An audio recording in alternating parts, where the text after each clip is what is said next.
En arrivant en Suisse en 1916, j'avais déjà écrit des poèmes et tout mon intérêt était pour la poésie.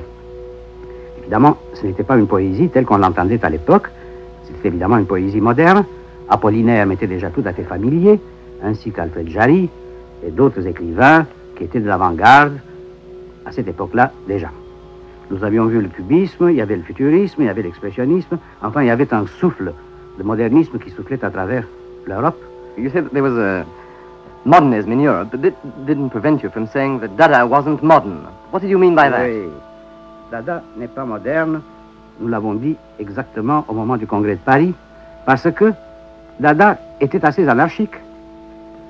Et le modernisme, à l'époque, tendait à devenir un dogme, une sorte d'institution, si vous voulez. C'est-à-dire, il y avait la revue L'Esprit Nouveau, le modernisme s'appliquait en architecture, en peinture, et ce qui nous intéressait, nous, c'était l'esprit même des choses et de la vie que nous voulions exprimer. Or, moderne avait un sens péjoratif. Pour nous, c'était presque une insulte de nous appeler modernes. You were against conventions in general. Exactement, exactement. Contre toutes les conventions, contre toutes les théories et contre tous les dogmatismes. Yes, you've used the word dialectical there. I wonder if you could try and link up Dadaism with Marxism, with which you became associated later on.